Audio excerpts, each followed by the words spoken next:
empathy. Empathy is the one thing that helped me change so much with my anger. The longer it took me to realize empathy, the longer I would have been figuring myself out for. And I say this because for the longest time, with my anger specifically, I would always be verbal. I would always be as passive aggressive as I can be, and I'd have the most condescending tone. So putting those two together, it's a wildfire. It is. If you've ever been on the receiving end of it, if you've ever been on the receiving end of me, when I used to do that, it's terrible. It's god awful. And it took me empathy to realize the sheer magnitude of how detrimental that was to my relationships. Because I lost one. I lost a 6-month relationship because I would be passive aggressive, because of my tone, and because I didn't understand empathy. I remember it so vividly. My girlfriend and I, in that past relationship that ended because of my anger, because of me, I remember because I was able to catch it early on in the moment. And I told her that when the slightest thing triggers me, when I get the slightest emotion of anger or frustration, I have like 3 or 4 different variations of this hurtful, passive-aggressive thing that I want to say. And I manipulate the words. Maybe I'll curse. Maybe I'll enunciate this word differently. And I'll manipulate this sentence to hurt the other person as badly as I can. But to me, I was just saying whatever felt the best for me to say. Whatever felt the best. It didn't matter how it... I knew I was angry. I knew it wasn't the nice thing to say in the back of my mind. But I couldn't really comprehend how much it hurt people. I thought I was just being angry. I wouldn't call it yelling or shouting, but like raising my voice. Like that nice middle ground. That's what I would do. And it took me empathy to finally realize how much of a problem this is. And it's so crazy because I don't even have to finish the sentence. I don't even have to finish the scenario that I'm playing out, that I'm thinking about, that I put somebody else in to realize, oh my gosh, this behavior is terrible. It needs to change. When I think of a past situation that I've done, that I've hurt somebody else in, and I play it out, except I reverse the roles. Somebody else is being passive aggressive to me, and I'm on the other end of it. We don't even have to get halfway through what I want to say, and I immediately, just like that, I recognize there's a nicer way to say this. This was unnecessary. This is hurtful. Just like that. And there are, especially in that last relationship, but my whole life, there are so many stories of that exact framework working out. And the best part of that last relationship, she wouldn't even do anything. It would, like, the slightest threshold of me getting angry or me getting upset or me getting frustrated, like this much is all she needed to do. And I would explode. And then it goes back to empathy. Reverse the roles. Oh, that behavior is abnormal. It's unnecessary. And it's hurtful. It needs to change. And it did. And I'm so grateful for it did. There was, in high school, it was junior year, sophomore year, junior year of high school, there are 3 key events that happened with my anger that helped me understand empathy, understand my anger, all these things.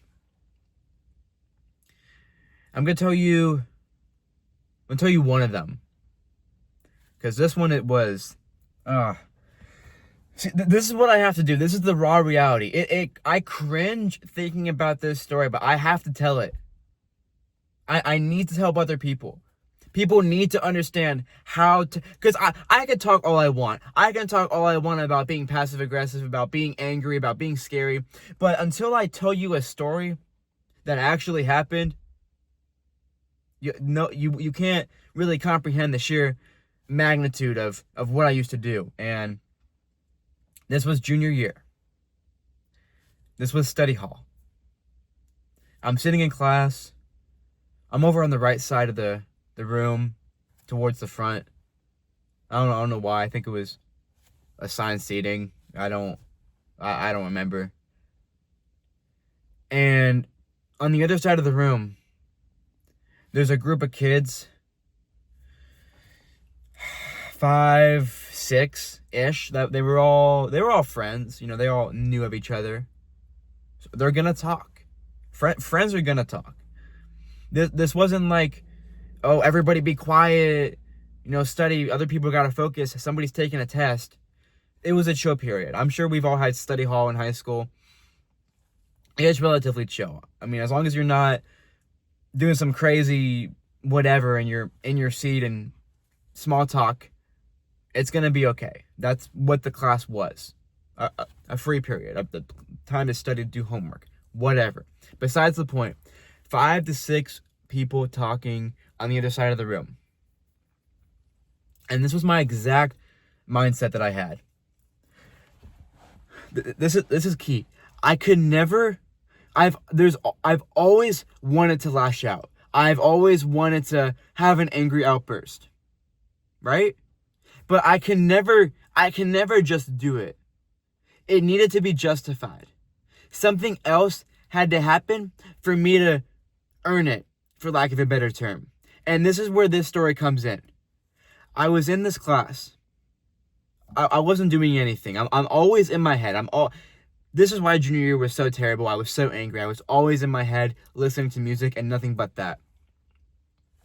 And like so many other times, I was frustrated. I was angry. Over what? I couldn't tell you. Probably life. Probably the world. And I was sitting there, and these kids were talking. It wasn't terribly loud. It was small talk level. But, there'd be peaks. Maybe somebody would laugh. It would peak. Maybe somebody would say something a little bit loud. It would peak. Excuse me. And I would wait. I knew exactly in my mind. I knew at some point they would hit the threshold where it was justifiable for me to have my outburst. To get just loud enough for me to justify my outburst. And they did. They're over there talking. I couldn't tell you what happened, if somebody laughed or what, but because I was only thinking about, I'm so ready for them to hit that peak, because I knew they would. And they did. And I got up out of my chair. I shouted something like, "Oh my gosh, you're being so loud." I'm not going to give you the full framework there. I'm not going to actually, I think I cussed too. Maybe I couldn't tell you, but that's what I did. This is where empathy comes in. This was junior year. I graduated a year ago, so this is what, 2-3 years ago? 2 years ago? It took me 18 months to finally understand the empathy, where empathy comes into that. Because to me, in the back of my mind, I knew it was weird. I knew it was unnecessary. I knew it wasn't normal. But I needed to have my angry outburst, and it needed to be justified. I couldn't just do that. It needed to be justified. Once I hit that peak, it was justified. And then I can do it. There's 2 other stories that I have from high school that had that exact framework. I would want to get angry. I would want to have my outburst, but it would take something. I couldn't just do it.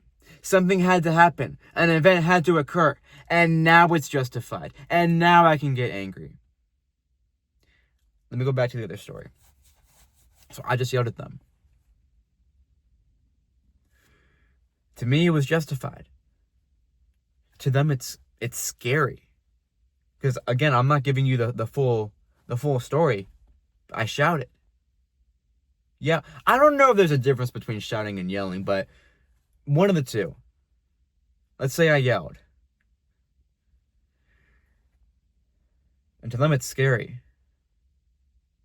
And it took me 18 months to figure out, to put myself in their shoes. To recognize that behavior is so abnormal. That behavior is unnecessary. And that behavior is scary. That's a whole nother topic about people shouldn't be scared of you when you're angry. That's a whole nother thing. I'm not going to get into that right now, but that's what it took. And since we're on the topic, I'm going to tell you the other story. The other story that I cringe at. This was, you're never going to guess, junior year of high school. This was chemistry. And what have we discussed? What do we know? We know that I am always angry, right? I cannot just get angry. I cannot just have my angry outburst. It needs to be justified. Something needs to happen. An event has to occur. And in this scenario, I knew the event was going to occur. I wanted to get everything lined up. I hit all the boxes. And this is that story. Chemistry class. This teacher isn't too fond of AirPods.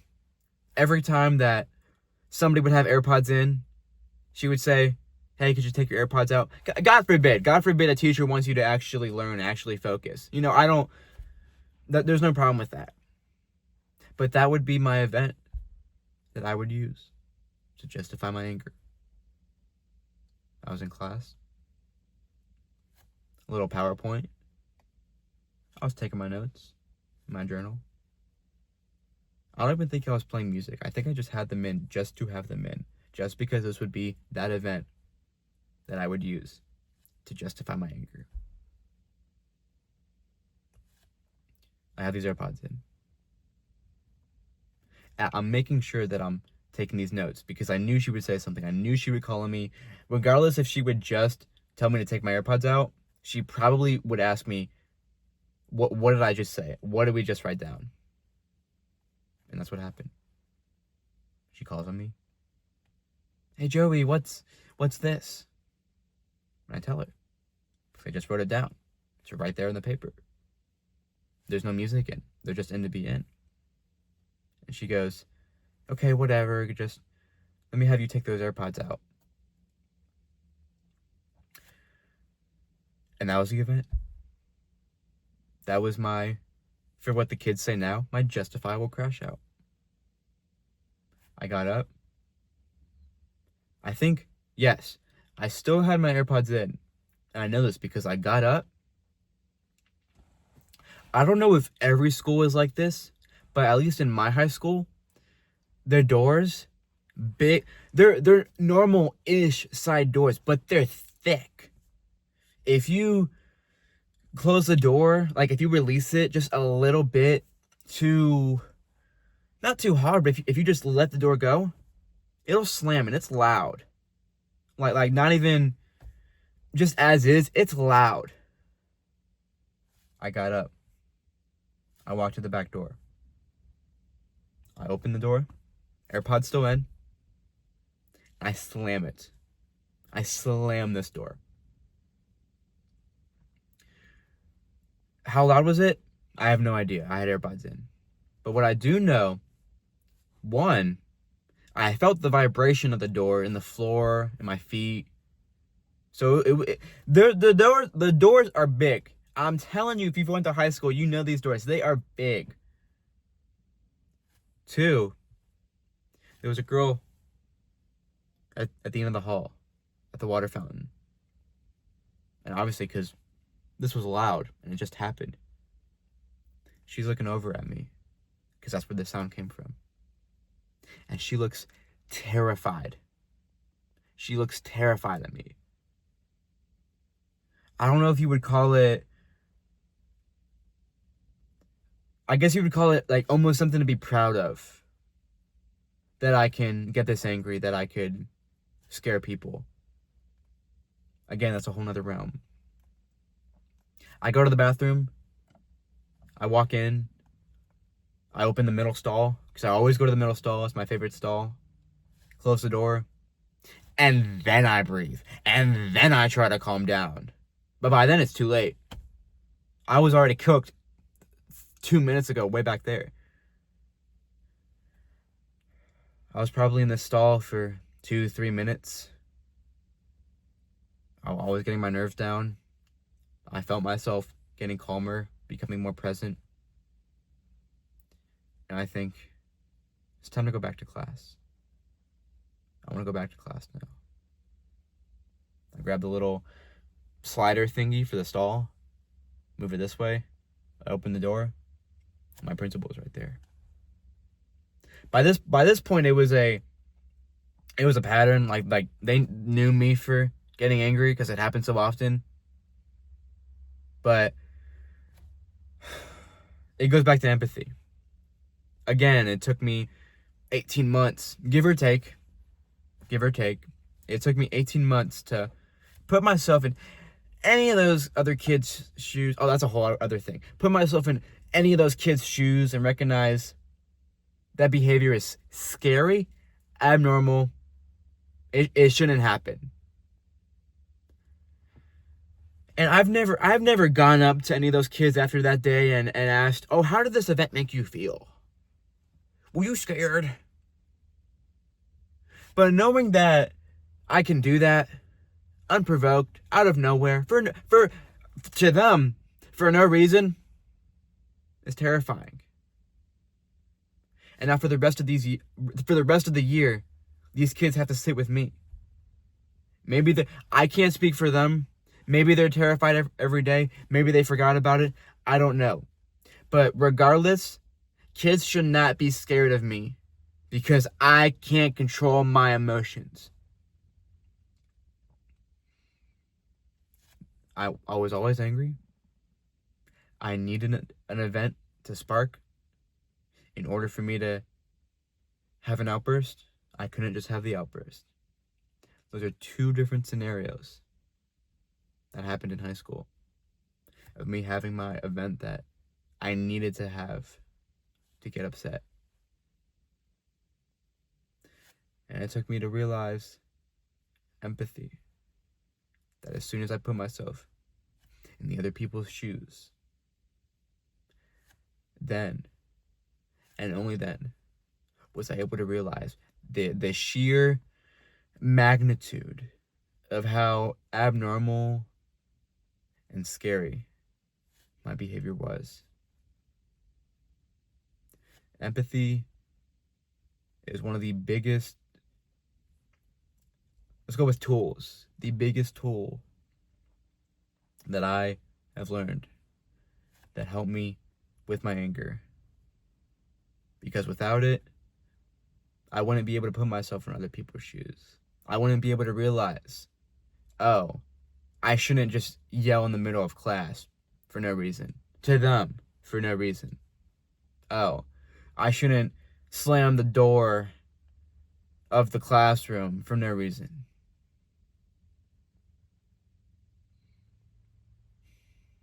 That's where empathy comes in. It probably would have taken me longer. Maybe my journey would have been different. Whether it took a day, a week, or 10 years. This journey would have been a lot different if I didn't know what empathy was. I love you guys.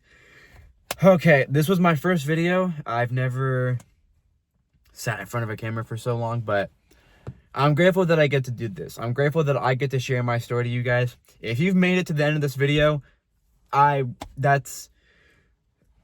feel like right now it's not struggle. I'm doing something wrong. It's nobody's fault but my own to get eyeballs on Instagram and other short form platforms. So to get them for this long on a long form video, that means everything to me. I'm really grateful that I get to share my story and that people who are interested actually get to listen. But thank you guys. I'm grateful that I get to help people because that's the dream. I don't want other kids like that in high schools to happen. That shouldn't happen. And that's where I come in because I want to help you guys. All right. I love y'all boys. You guys take care.